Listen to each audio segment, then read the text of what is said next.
نماز کے بعد اعلان کرنا چاہیے.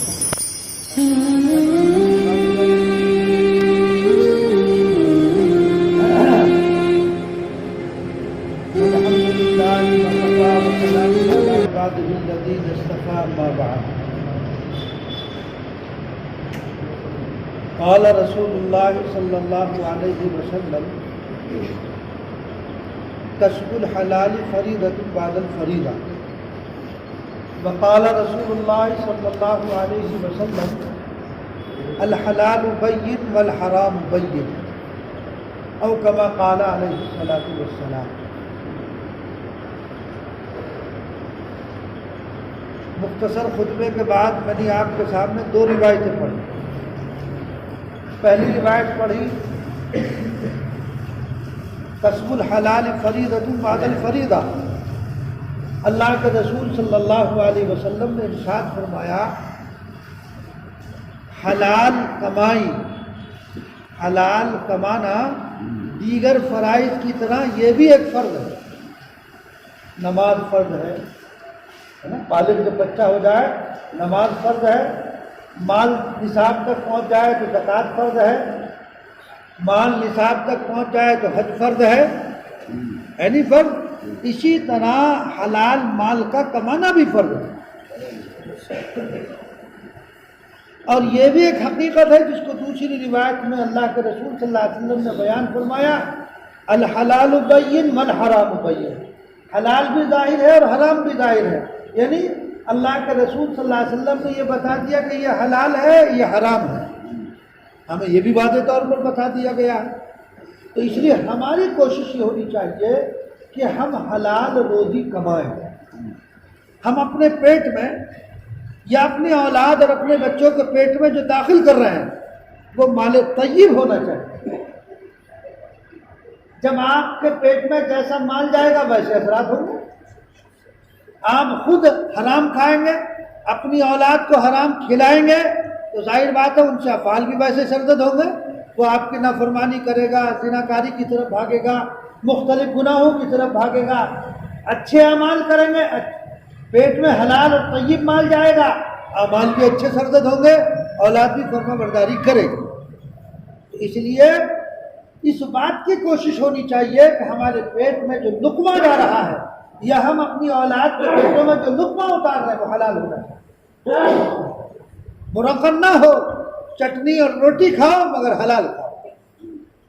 اس لیے اللہ کے رسول صلی اللہ علیہ وسلم نے ارشاد فرمایا کہ جو جسم، غور سے سننا، جو جسم مال حرام سے پلا اور بڑھا ہو وہ جسم جہنم کا زیادہ مستحق ہے. یعنی اس کو جہنم میں داخل کر دیا جائے گا. اسی طرح ایک روایت میں آتا ہے اللہ کے رسول صلی اللہ علیہ وسلم نے ارشاد فرمایا بعض آدمی اللہ تبارک و تعالیٰ کی بارگاہ میں ہاتھ پھیلا کر دعا کرتے ہیں لیکن ان کی دعا ان کے حلق سے اوپر نہیں جاتی ہے. کیوں؟ اس لیے کہ ان کا کھانا حرام، ان کا پینا حرام، ان کا لباس حرام. جب ہر چیز حرام کی ہے تو ظاہر بات اللہ کے وہ عبادات، اس کی وہ دعائیں کہاں قبول ہوگی؟ قبول نہیں ہوگی. تو مال طیب ہمارے پیٹ میں جاتا ہے. جب ہم مال طیب کمائیں گے اور کھائیں گے انشاءاللہ اس کے اثرات بھی اچھے مرتب ہوں. اسی لیے حضرت عمر رضی اللہ تعالیٰ عنہ کے دور خلافت میں قانون تھا اور ضابطہ تھا کہ ہمارے بازار میں وہ شخص خرید و فروخت نہ کرے.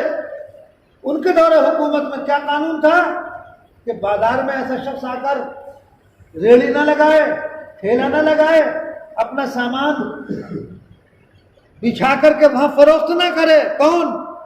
جس کو مسائل سے واقفیت نہ ہو. پہلے مسائل سیکھ کر آؤ پھر تجارت کرو. بازار میں پھر آ کر بیٹھو، پھر دکان کھولو، پھر دکان لگاؤ. ہم میں سے کتنے ہیں بتاؤ؟ ہم نے کبھی یہ کوشش کی کہ ہم جو تجارت کر رہے ہیں کیا یہ تجارت جائز ہے ناجائز ہے؟ کون سی شکل جائز، کون سی ناجائز، کون سی مکروہ؟ ہم نے پوچھا؟ ہمیں پوچھنے کی بھی ضرورت نہیں. آج کل تو ہر آدمی مفتی بنا پڑا ہے، پوچھنے کی ضرورت نہیں ہے. حضرت عمر رضی اللہ تعالیٰ کے دور حکومت میں کیا قانون کہ ہمارے بازار میں وہ شخص نہ آئے جو خرید و فروخت کے مسائل سے واقف نہ ہو، پہلے مسائل سیکھو پھر آ کر تجارت کرو۔ لوگ یہ سمجھتے ہیں کہ یہ تجارت، یہ دنیا داری ہے، نہیں، یہ دنیا نہیں ہے، تھوڑا سمجھ کا پھیر ہے، یہ دنیا نہیں۔ تمہیں دنیا دکھ رہی نا، تو ہمیں تو شریعت نے بتایا اس کو دین بنا لو نا۔ اس کے دین بنانے کا آسان طریقہ ہمیں بتا دیا گیا۔ بھئی آدمی تجارت جو کر رہا ہے کیوں کر رہا ہے؟ اس کے ساتھ اس کی بیوی ہے، اس کے بچے ہیں، اس کی ضروریات ہیں کہ نہیں ہے؟ تو اس کے ذمہ ان کے اخراجات فرض ہیں۔ بھئی بیوی کا خرچہ، نان نفقہ واجب، اولاد کا خرچہ اس کے ذمہ ہے نہیں ہے؟ تو وہ یہ نیت کرے کہ اللہ میں جو تجارت کر رہا ہوں، یہ تجارت اس نیت سے کر رہا ہوں، جو کچھ کماؤں گا اپنی بیوی کا جو حق مجھ پر ہے اس پر خرچ کروں گا، اپنے بچوں پر خرچ کروں گا، مجھ سے متعلق جس چیز کا جو حق ہے اس کی ادائیگی کے لیے کام کر رہا ہوں، تو وہ سارا دین ہو گیا، وہ دنیا نہیں ہے۔ حضرت گنگوہی رحمۃ اللہ علیہ نے لکھا، حضرت فرمایا کہ ایک شخص ہے جو مسجد میں بیٹھا ہوا اللہ اللہ کر رہا ہے، اور ایک شخص ہے جو بازار میں بیٹھا ہوا آلو فروخت کر رہا ہے، لیکن اس کی نیت یہ ہے کہ میں جو آلو بیچ رہا ہوں اس سے جو آمدنی ہوگی میرے ذمہ جس کا جو حق ہے میں اس کو ادا کروں گا، بیوی کا، بچوں کا، اور بھی جو متعلق ہے۔ تو گنگوہی رحمۃ اللہ نے فرمایا کہ وہ شخص جو مسجد میں بیٹھا ہوا اللہ اللہ کر رہا ہے، اور وہ آدمی جو بازار میں کھڑے ہو کر آواز لگا رہا آلو 2 روپے کلو، کہا کہ وہ ذاکر سے بڑا ہوا،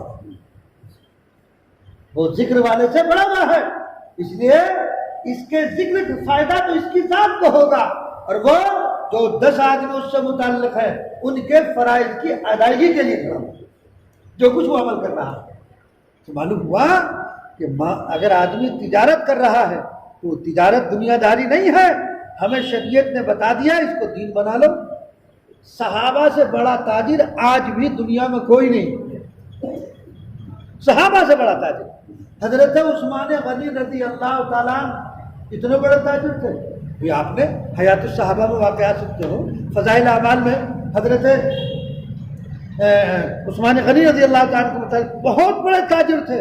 ان کا ایک واقعہ لکھا، بڑا مشہور واقعہ ہے، آپ نے پڑھا ہوگا۔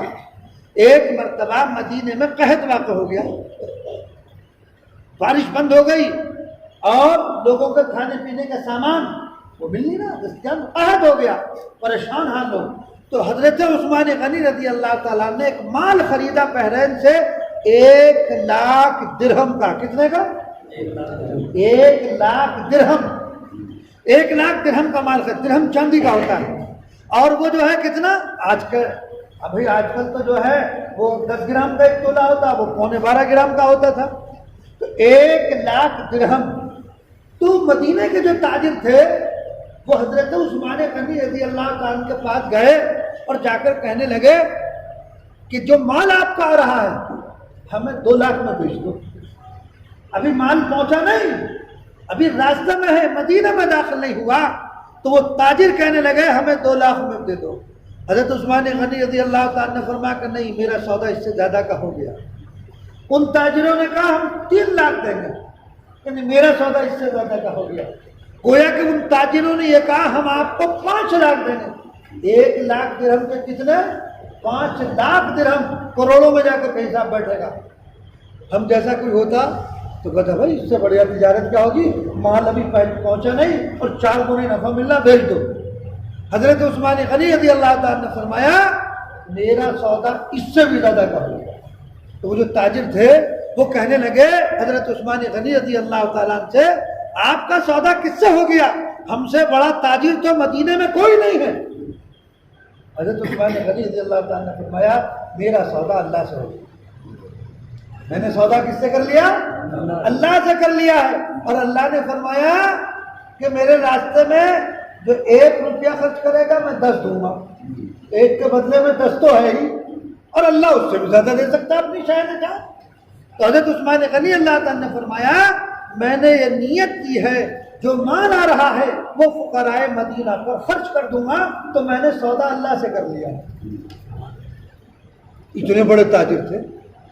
اور آج کل اگر آپ مالدار کے پاس مسجد کے لیے چندہ لینے جاؤ تو جیب کھٹوڑتا ہے، دیکھتا کوئی 10 روپے کا نوٹ پڑا ہوگا نا، وہاں نہیں تھی یہ بات۔ صحابہ میں نہیں، ان کے پاس ہے، کوئی ضرورت سامنے آ گئی دے دیا۔ حضرت عبد الرحمن ابن عوف رضی اللہ تعالیٰ عنہ کا واقعہ لکھا۔ آپ صلی اللہ علیہ وسلم کے پاس ایک صحابی آئے، اپنی ضرورت کا اظہار کیا، پریشانی کا۔ حضور نے فرمایا کہ تم عبد الرحمن ابن عوف کے پاس جاؤ۔ وہ چلے گئے، دروازے پہ کھڑے ہو گئے، رات کا وقت تھا، تو اندر سے کچھ تکرار کی آواز آ رہی تھی، میاں بیوی میں آپس میں کچھ تکرار ہو رہی ہے۔ اس نے کان لگایا، تکرار کیا ہو رہی ہے؟ حضرت عبد الرحمن ابن عوف رضی اللہ تعالیٰ عنہ کہہ رہے ہیں کہ تم نے چراغ کی بتی زیادہ کیوں کر دی؟ کم کرنی چاہیے تھی نا، اتنا کیوں جلا رہے ہو چراغ کو؟ تو ان صحابی کے دل میں خیال آیا کہ جو آدمی چراغ کی بتی پہ اللہ ہو وہ مجھے کیا دے دے گا؟ لیکن اللہ کے رسول صلی اللہ علیہ وسلم نے بھیجا تھا، کچھ نہ کچھ ضرور ملے گا۔ خیر کوئی بات نہیں، دروازہ کھولا، کہا کہ اندر آؤ، اندر بلا لیا، اور اندر بلانے کے بعد ان جگہ اپنا پلہ پھیلایا، حضرت عبد الرحمن نے ڈالا۔ جب تک اس جو آنے والا تھا اس نے یہ نہیں کہہ دیا کہ بس، حضرت عبد الرحمن ابن عوف ڈالتے ہی رہے۔ ہے کوئی مالدار ایسا کہ غریب جائے اور اس کے پلے میں ڈالتا رہے پیسے، اور جب وہ غریب یہ کہہ دے کہ بس، مگر آج کل کا غریب بھی ایسے، وہ کہاں گئے گا؟ کہے گا لاٹری کھول کے ڈالتا رہے بھائی، وہ نہیں کہنے کا، وہ کہے گا لاٹری کھول کے میں ڈالتا رہے۔ لیکن وہ تو صحابہ تھے، جب انہوں نے کئی لپے بھل کر ڈالی، انہوں نے کہا عبد الرحمن ابن عوف رضی اللہ تعالیٰ نے کہا بس میری ضرورت کے لیے کافی۔ کیسے سچے لوگ تھے، ہے نا، کیسے عمدہ لوگ تھے۔ باہر آ گئے، کوئی بات نہیں۔ اس شخص نے، ان صحابی نے حضرت عبد الرحمن ابن عوف رضی اللہ تعالیٰ عنہ سے کہا کہ میں آپ سے ایک سوال پوچھنا چاہتا ہوں۔ کہا پوچھو بھائی، کیا سوال ہے؟ اس نے کہا سوال یہ ہے، میں جب آیا دروازے پہ کھڑا ہوا تو آپ کے آپس میں کوئی تکرار ہوئی تھی میاں بیویوں میں، اور چراغ کی بتی میں لڑ رہے تھے آپ نے مجھے اتنا دے دیا اور چراغ کی بتی باپ لڑ رہے تھے، یہ کیا ماجرا؟ یہ بات کو سمجھ میں نہیں آئی۔ حضرت عبد الرحمن ابن عوف رضی اللہ تعالیٰ نے فرمایا کہ نہیں، صحیح سنو، وہ جو بتی جل رہی تھی نا، تو قیامت میں اس کا حساب دینا پڑے گا۔ اگر ضرورت سے زیادہ آپ نے روشنی کی تو ظاہر بات ہے فضول خرچی ہوئی، اس کا مجھے سب وہاں حساب دینا پڑے گا، اور میں نے جو تجھے دیا ہے نا، اللہ کا اس کا کوئی حساب نہیں دے گا، اس کا تو مجھے ملے گا۔ اسی لیے یاد رکھو مسئلہ، مساجد ہو، مدارس ہو، یہ اپنے گھر کی جگہ ہو، یہ جو لوگ زیادہ لائٹیں جلاتے ہیں، کتنی ضرورت ہے، چار بلب سے کام ہو گیا، 20 جلا رکھے، بڑے پنکھوں میں جلا رکھے، جائز نہیں، یہ جائز نہیں ہے، اس کی اجازت آپ کو نہیں ہے۔ ضرورت کے مطابق جلائیے، ضرورت سے زیادہ فضول خرچی، اور فضول خرچی کرنے والے کو شیطان کا بھائی قرار دیا گیا ہے۔ ان المبذرین کانوا من اخوان الشیاطین، مبذرین فضول خرچی کرنے والے شیطان کے بھائی ہیں، ضرورت کے بقدر خرچ کیا جائے۔ تو بہرحال تو بات یہ چل رہی تھی، تو دیکھیے کیسے ثابت ہے، چراغ پہ لڑ رہے ہیں اور دے دیا، اس لیے کہ اس کا حساب نہیں ہوگا ہم سے۔ تو اس لیے آپ مال حلال کمانے کی کوشش کریں، آپ کی جد و جہد رہنی چاہیے، آپ جو کچھ اس میں کوشش کریں گے، جو محنت کریں گے، جو آپ کا پسینہ آپ کے جسم سے نکل رہا ہے، انشاءاللہ وہ سب ثواب میں لکھا جائے گا۔ کیوں؟ اس لیے کہ آپ جو ادھر متوجہ مت ہو، ایسے میں شیطان آ ہی جاتا ہے بھائی، جہاں پہ نیک کام ہوتا ہے، خیر کا کام ہوتا ہے، وہ شیطان بھی تو داخل ہوتا ہے، اس اپنی شیطانیت بھی ظاہر کرنی رہتی ہے۔ پانی تو جو کچھ پسینہ آپ کا نکل رہا ہے، اور جو کچھ آپ کا جو ہے جسم سے پسینہ بہ رہا ہے، اور جو محنت اور مشقت آپ کر رہے ہیں، وہ کیا ہو رہا ہے؟ اس کا اجر لکھا جائے گا، اس کا ثواب آپ کو ملے گا۔ کیوں ملے گا؟ اس لیے کہ آپ کی نیت یہ ہے کہ اے اللہ، مجھ پر جو حقوق ہے میں ان کی ادائیگی کے لیے ساری کوششیں کر رہا ہوں، ہے نا۔ یہ تو ہوئی حقوق اللہ کی، حقوق العباد، بندوں کا ایک حق، بیوی کا، اولاد کا، ایک حقوق اللہ، اللہ کے حقوق کی ادائیگی کے لیے کوشش کرے گا، اس پر اجر نہیں ملے گا۔ اب آپ گھر سے آئے، نماز پڑھنے کے لیے آئے، ایک تو فریضہ تو ہے ہی، اللہ اس فریضے پر بھی جبکہ ہمارے ذمہ وہ فرض ہے، بیوی کا خرچ ادا کرنا فرض ہے، لیکن اللہ پھر بھی ثواب دے رہے ہیں۔ تو ہم جو اللہ کی نماز عشاء پڑھنے کے لیے آئے تو ہمیں اس کا اجر نہیں ملے گا؟ ملے گا۔ کیوں؟ ہم اللہ کے حق کی ادائیگی کرنے کے لیے آئے۔ یہ الگ بات ہے کہ جیسا اللہ کو مطلوب ہے ہم ویسا نہیں کر سکتے، کمزور ہے نا۔ اللہ کی شان تو بڑی عالی ہے، بڑی بلند و بالا ہے، ہم ویسا تو نہیں کر سکتے ہیں، لیکن جیسا بھی ہم سے ادا ہو جائے، جس طرح بھی ادا ہو جائے، ہمارا کام تو ڈیوٹی کو انجام دینا ہے، باقی قبولیت اللہ کے اختیار ہے۔ مزدور کا کام مزدوری کو انجام دینا ہے، ہم نے مزدوری انجام دے دی، انشاءاللہ ثم انشاءاللہ اس کا بدل بھی ملے گا۔ بھائی مزدور صبح سے 9 بجے سے آیا اور شام کو 5 بجے چھٹی کر کے چل دیا، اب اس کی مزدوری دے دو۔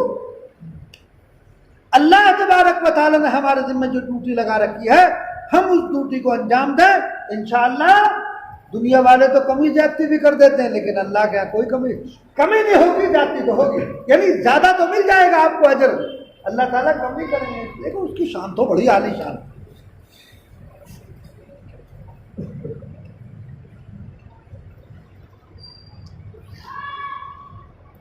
اس لیے آدمی ایک تو یہ کہ تجارت کر رہا ہے، یہ تو پیشے کی بات ہے۔ ایک آدمی ملازمت کر رہا ہے، دیکھو روزی حرام کیسے ہو جاتی ہے۔ میں تجارت کر رہا ہوں، جھوٹ بولوں گا، دھوکہ دوں گا، ہے نا، غلط بیانی کروں گا، تو آپ نے اپنی جائز آمدنی میں حرام کی آمیزش کر لی، ہے نا۔ یہ تو تجارت کی بات ہوئی۔ ایک آدمی ملازم ہے، آپ سرکاری ملازم ہیں، سرکاری اسکول میں پڑھاتے ہیں یا کسی اور شعبے میں ہے، یا کوئی آدمی دینی مدرسے میں پڑھا رہا ہے، یا مسجد میں امامت کر رہا ہے، ایک ملازمت کر رہا ہے، تو اگر آدمی اس میں کوتاہی کرے، مثلا آپ سرکاری ملازم ہیں، 8 گھنٹے کی ڈیوٹی گورنمنٹ نے لگائی ہے کہ آپ کو دفتر میں 8 گھنٹے رہنا ہے، سرکاری ڈاکٹر ہے کہ آپ کو ہاسپٹل میں 6 گھنٹے ڈیوٹی دینی ہے، اب ڈاکٹر کیا کر رہا، وہ حاضری بھر آیا، یہ چپراسی کو 100 روپے دیے کہ حاضری لگا دینا، اور اپنے گھر آ کے کلینک کھول رکھی اس کو بیٹھا ہوا ہے، تو وہ تنخواہ لینا جائز ہے؟ جائز ہے۔ اس لیے کہ جب آپ نے کام کو انجام نہیں دیا تو جائز کیسے ہوگی؟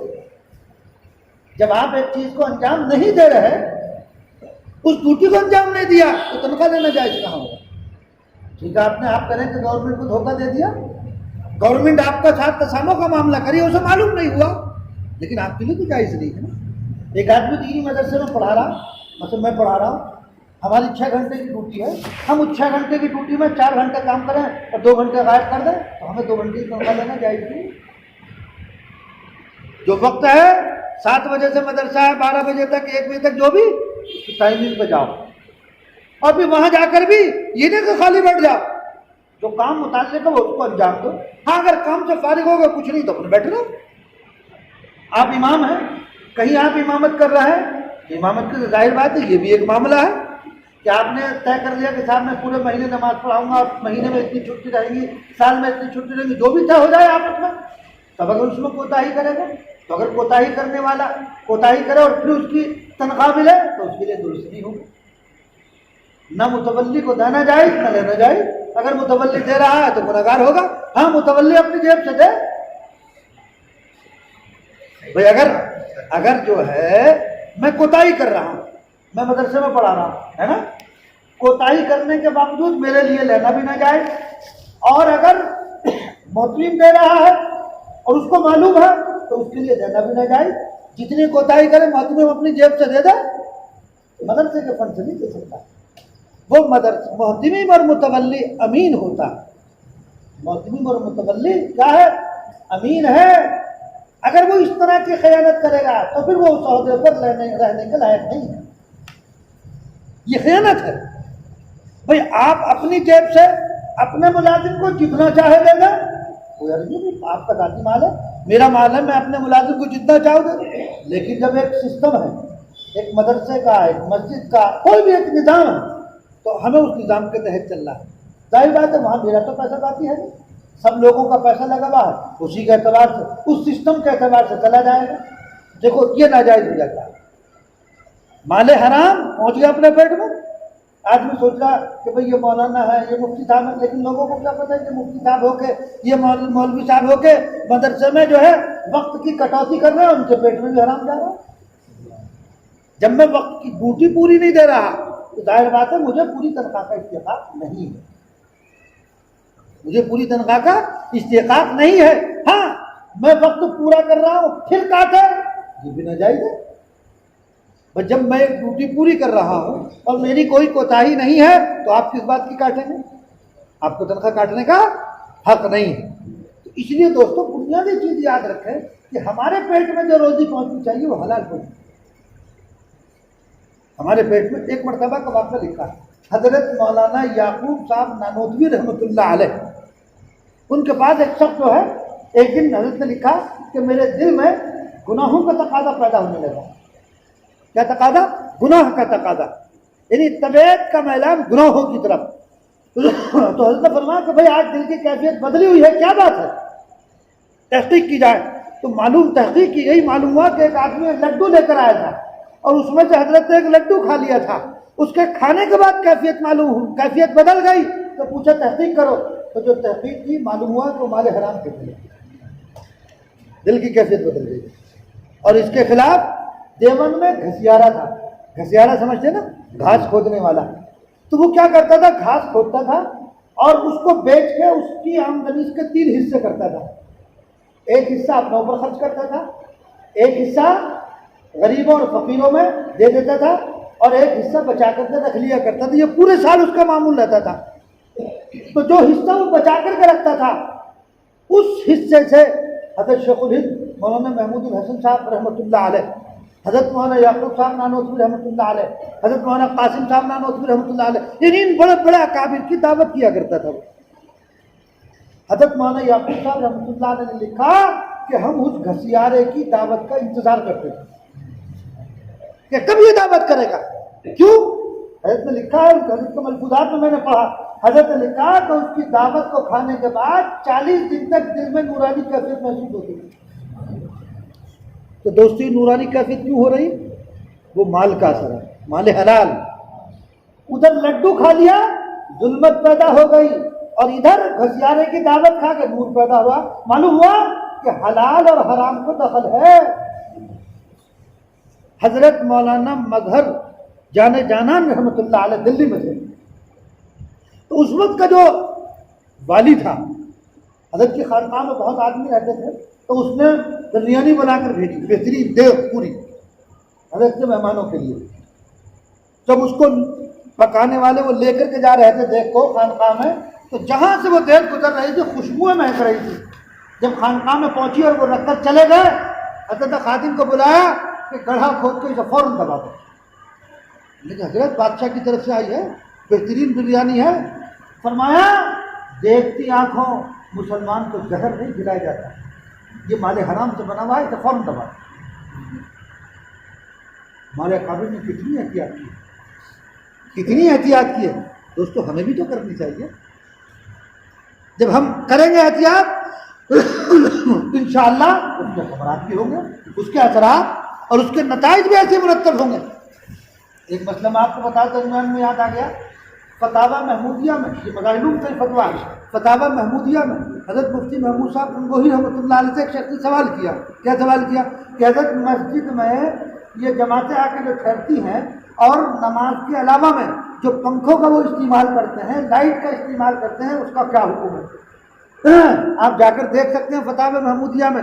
حضرت نے لکھا جماعت والوں کو چاہیے کہ نماز کے اوقات کے علاوہ میں جو پنکھا اور لائٹ استعمال کی ہے اس کو اپنی جیب سے مسجد میں داخل کرو۔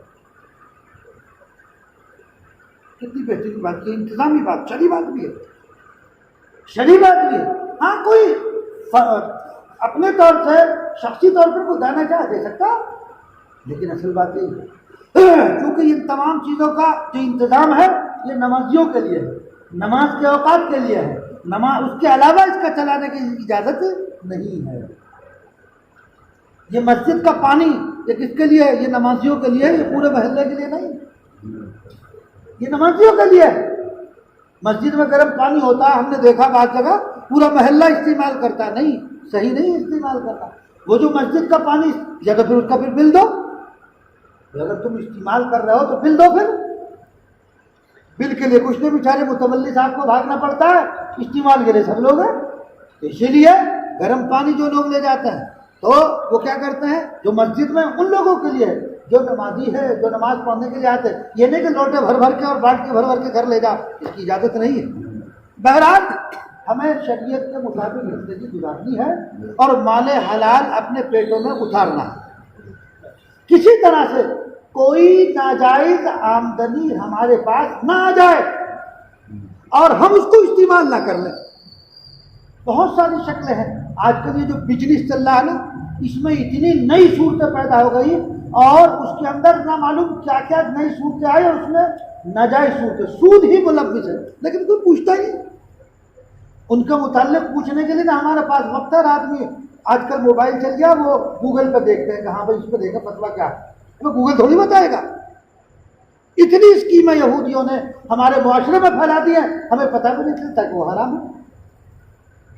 تو اس لیے چاہے آپ بزنس کریں اور چاہے آپ ملازمت کریں، وہاں جو معاملات طے ہوئے اس کے مطابق کریں، اور جب شریعت کے مطابق کریں گے انشاءاللہ کوئی پریشانی نہیں۔ اب ایسے ہی ایک مسئلہ ہے، کیونکہ کسب حلال کا میں نے پڑھی تھی بات، حلال مال، مثلا نکاح کا مسئلہ ہے، یہ آج کل بہت سارے، یہ آج کا نہیں، یہ تو فتاوا میں لکھا 50 سال سے ہم پڑھ رہے ہیں، سن رہے ہیں، دیکھ رہے ہیں اس کو۔ یہ جو ایک ضابطہ بنا دیا گیا صاحب کہ جہاں جس محلے کا امام ہوگا اس محلے کے میں جو کوئی نکاح ہوگا اس کا استحقاق اسی کو ہوگا، اس کے علاوہ کوئی اور نہیں لے سکتا، یہ ضابطہ ہی غلط ہے۔ فتاوا دارالعلوم مفتی شفیع صاحب رحمۃ اللہ علیہ کے امداد المفتی، امداد الفتاوا، تقریباً تمام فتاوا دیکھو غور سے سننا اس مسئلے کو، تقریباً تمام فتاوا میں یہ بات لکھی ہوئی ہے تو اس کا استحقاق اس جگہ کے قاضی یا اس جگہ کے امام کو نہیں ہے۔ نکاح لڑکے والا یا لڑکی والا جس کو بھی کسی کو لے کر نکاح پڑھوا دے اور ان کا آپس میں جو معاملہ طے ہوا وہ اس کو رقم دے دے، اس کا حق ہے، کسی اور کا حق نہیں ہے۔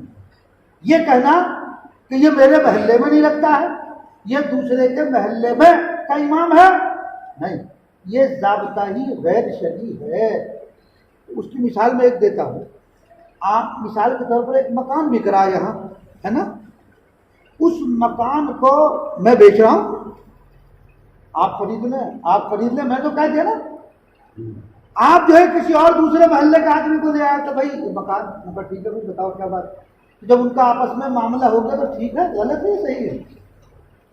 ارے بھائی مکان میرا، خریدار کوئی بھی ہو، جب ان دونوں کا معاملہ ہو گیا، آپ خریدار آ گئے، میں نے کہا بھائی کتنے لوگ آپس میں جو بھی معاملات طے ہوئے تو معاملہ جائز ہو گیا کہ نہیں ہو گیا؟ جائز ہو گیا۔ نکاح پڑھوانے کے لیے آپ مجھے لے گئے، اپنے مسجد کے امام کو نہیں لے گئے، میں نے نکاح پڑھا دیا، نکاح ہو گیا نہیں ہو گیا؟ ہو گیا نکاح۔ اب آپ نے مجھے پیسے دے دیے، بات ختم ہو گئی۔ اب کوئی دوسرا یہ کہے کہ اس میں میرا حق ہے، یہ کیسا حق ہے؟ کوئی حق تو تب ہوتا تم پڑھاتے، تم نے کوئی محنت کی ہوتی اس کے پیچھے، جب کوئی محنت نہیں کی تو حق بھی ختم ہو گیا۔ تو اس لیے اس پہ لڑنا اور یہ ضابطہ غیر شرعی ہے، یہ تمام فتاوا میں موجود ہے، یہ ضابطہ ہی غیر شرعی ہے اور اس پر مطالبہ کرنا یہ قطعاً غلط ہے۔ بات آئی نہیں سمجھ؟ میری بات آئی تو سمجھ میں نہیں آئی؟ اگر اس پر کسی کو کوئی اشکال ہو یا کوئی بات کسی کے ذہن میں ہو بتاؤ، میں اس کا جواب دوں۔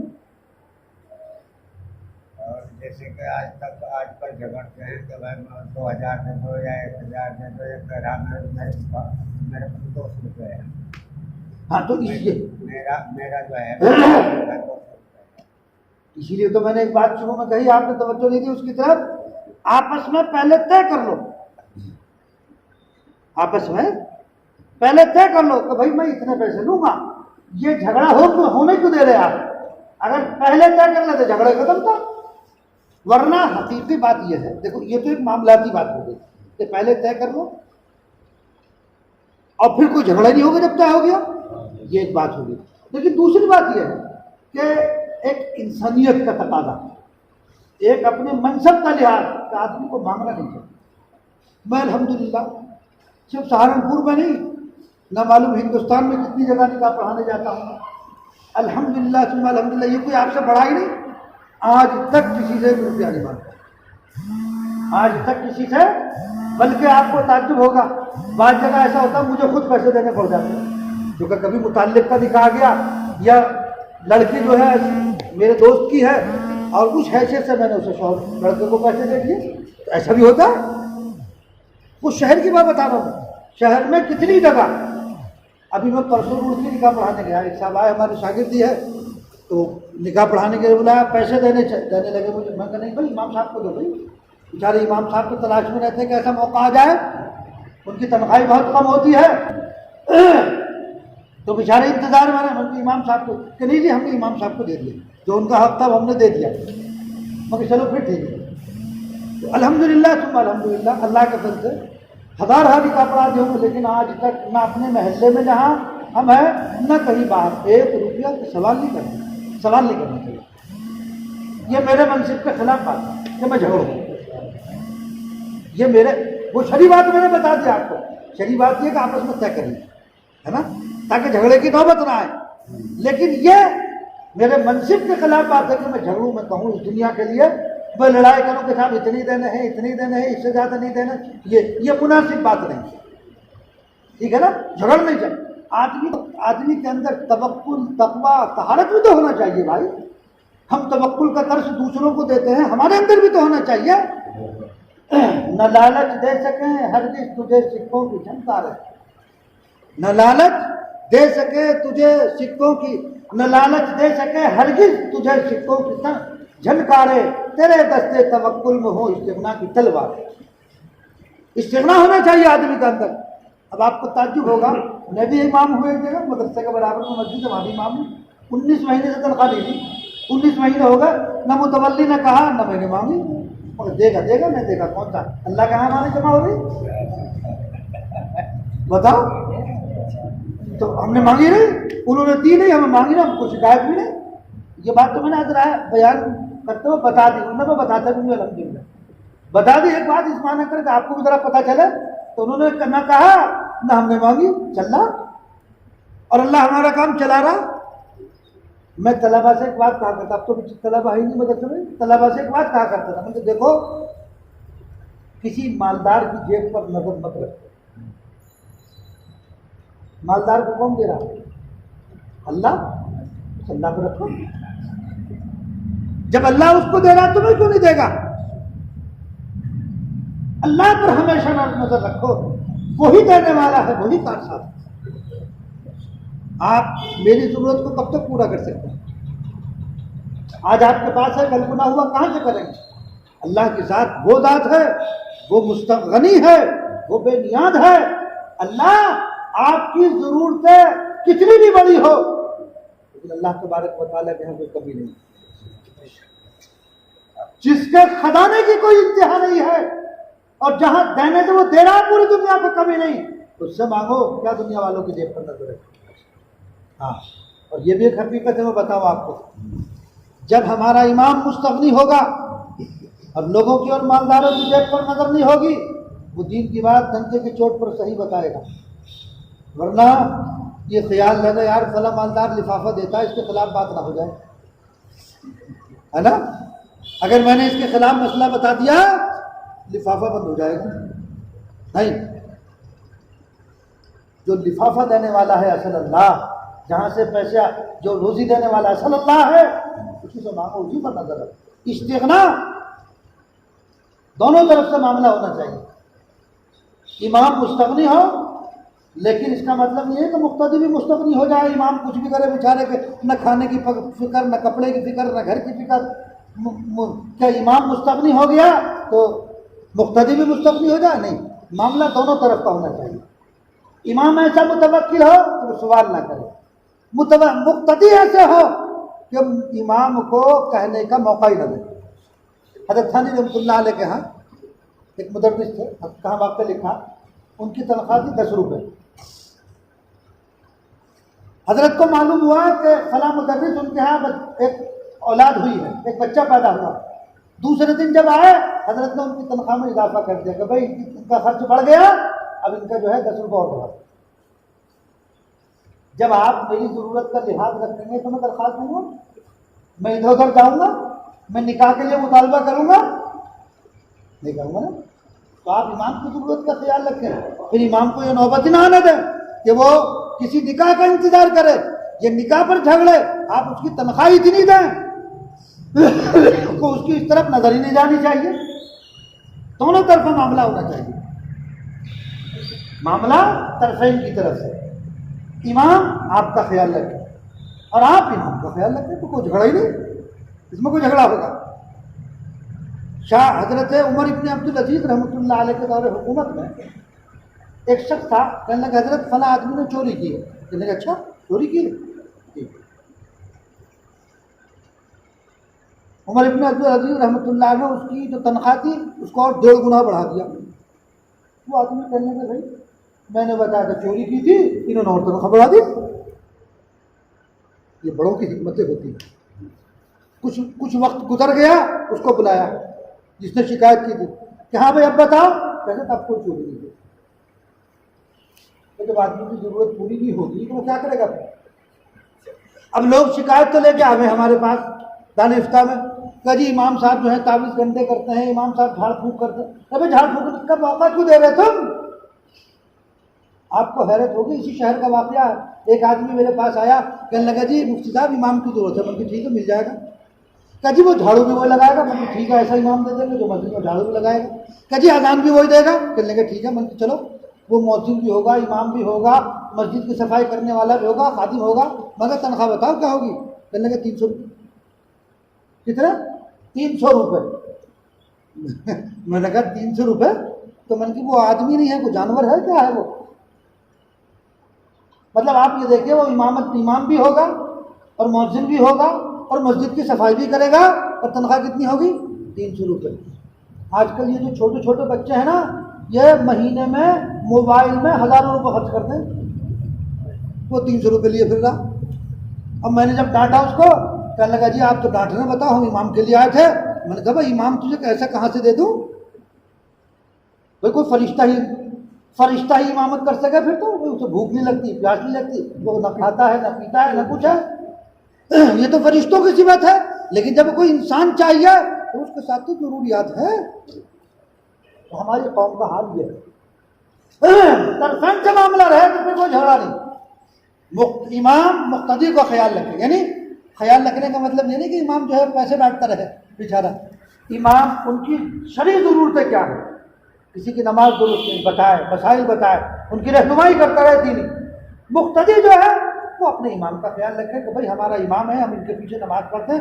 ہمارا امام ایسا ہونا چاہیے کہ اس کی نظر کسی مالدار کے پاس نہیں ہوگی. بھائی آدمی بیاہ شادی کرتا ہے, لاکھوں روپیہ خرچ کرتا نہیں کرتا, اور نکاح کا موقع آتا ہے تو 1000 روپئے پکڑاتا ہے.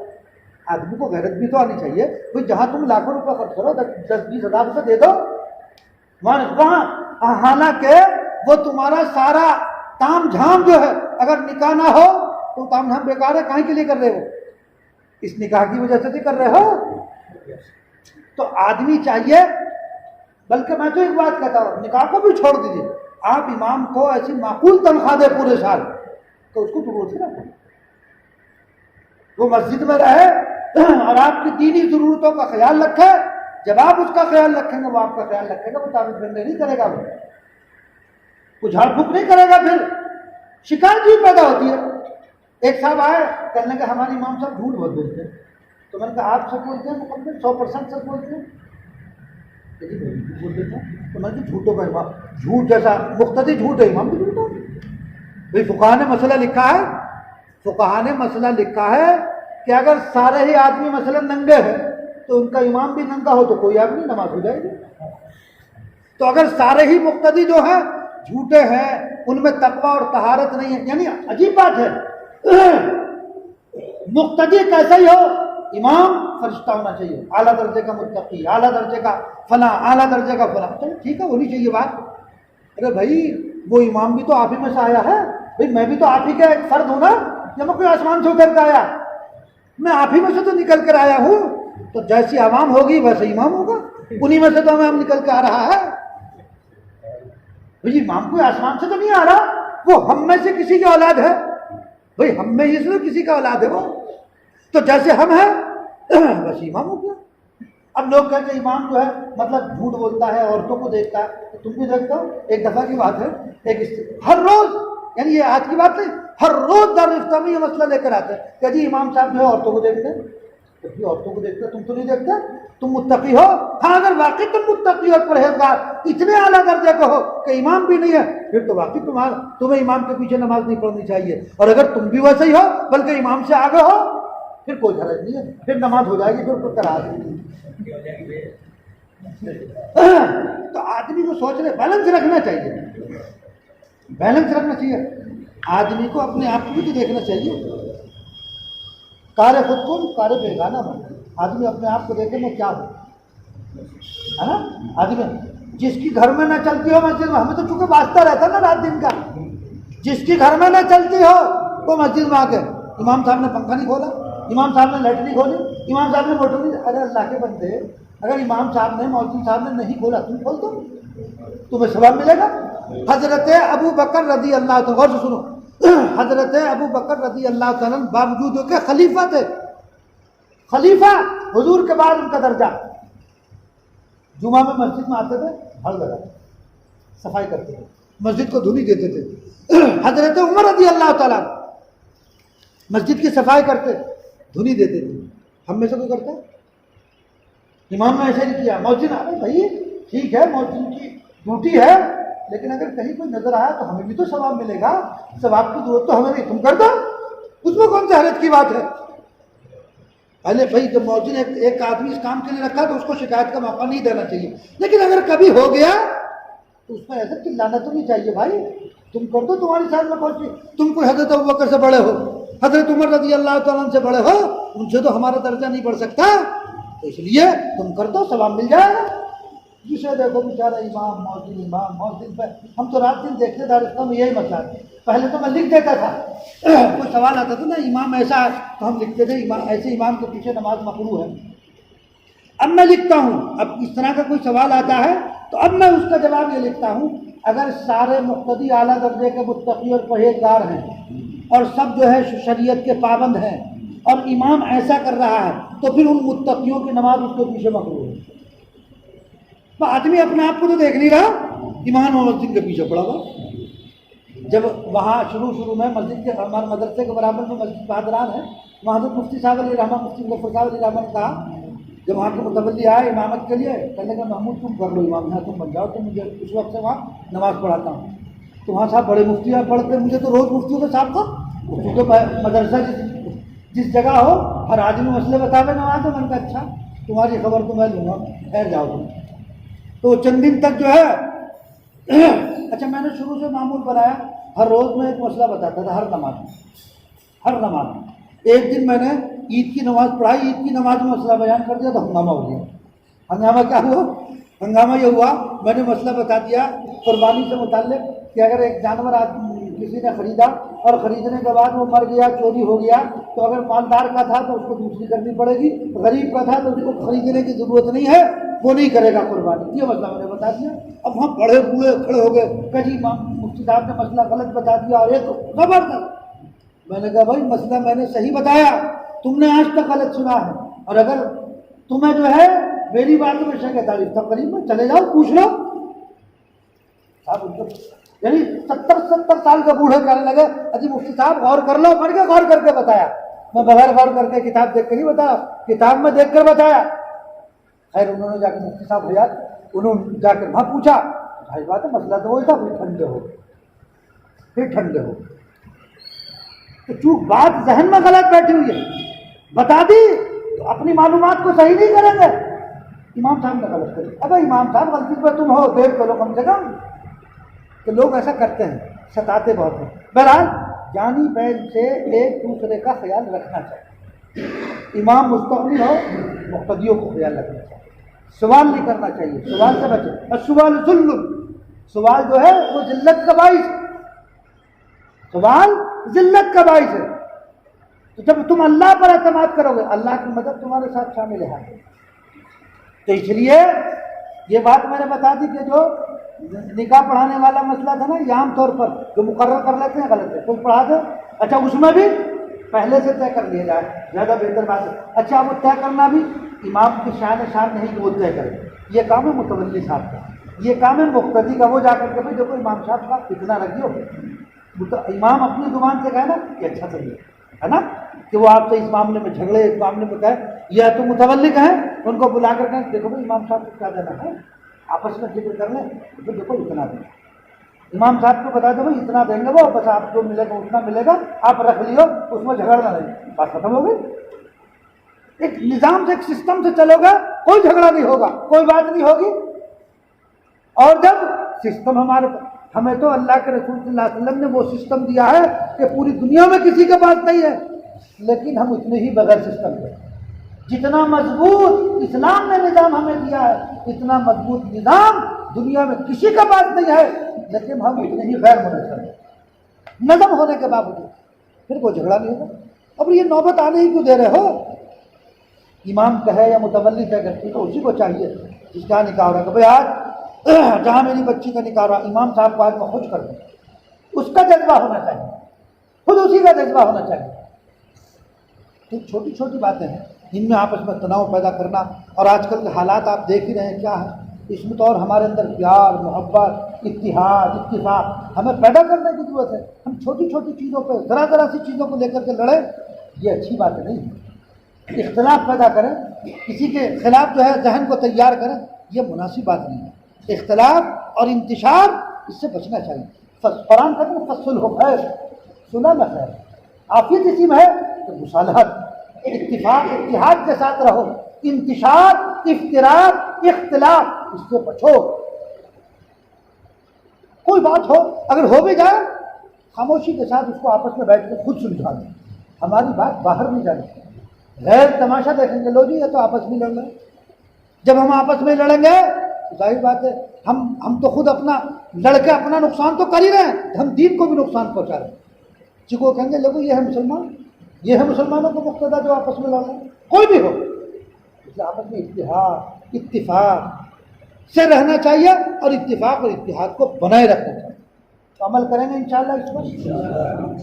کوئی بات کسی کو پوچھنی ہو تو بتاؤ، کوئی بات میں نے تقریباً ساری بات کہہ دی ہے، بس اس پر ہم سب کو عمل کرنا ہے، اختلاف سے بچنا ہے، انتشار سے بچنا ہے، اور ہمیں اتحاد کے ساتھ رہنا ہے، جمعیت کو برقرار۔ دیکھو یہ پنجہ ہے، اگر الگ الگ ہے انگلی توڑ دی جائیں گے، لیکن اگر تم مکہ بن جاؤ گے تمہارا کوئی بال بیکا نہیں کر سکتا، تو مکہ بن جاؤ، متحد ہو جاؤ۔ ہم مسجد میں متحد نہیں ہو سکتے تو باہر کے کیا پھر امید ہے؟ ہاں بھائی، جب ہم مسجد میں متحد نہیں ہو رہے باہر پھر متحد کیسے ہوں گے؟ اس لیے کم سے کم یہاں، جب یہاں متحد ہو جاؤ گے انشاءاللہ باہر بھی۔